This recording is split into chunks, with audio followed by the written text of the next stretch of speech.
American Made is based on the true story of Barry Seal, played by Tom Cruise, who was an airline pilot recruited by the CIA to fly reconnaissance missions over Central America using a small plane with cameras installed, and eventually got himself becoming a drug runner for Pablo Escobar, too.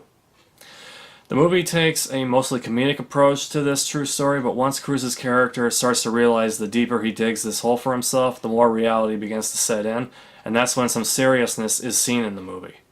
This is a slick, well-shot, and well-directed film where Cruise appears to be having a good time playing this character, and he can be very fun to watch.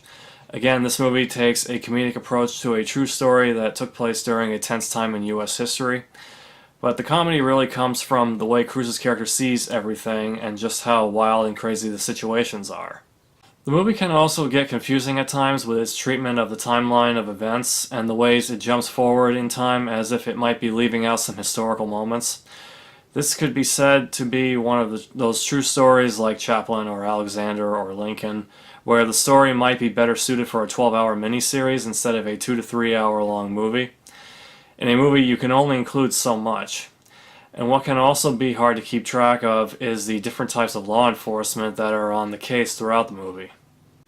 I have to say that two of my favorite moments of humor in this movie were a Ronald Reagan joke where the film shows a clip of Reagan back when he was an actor in a movie titled Bedtime for Bonzo, which featured a chimpanzee, and Cruise's character says in narration something like, "If a man who starred in a movie with a chimp could become president, then anything can happen," or something like that.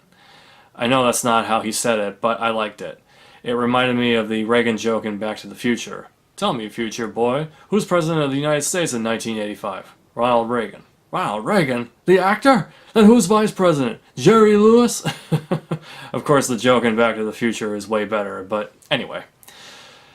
And my second favorite moment of humor in American Made was when Cruise's character was doing so well in everything he was doing and was making so much cash that he was running out of places to put it all. This movie would make a fun rental. Thank you so much for watching, and there will be more because Lehtonen's Home Theater is always showing.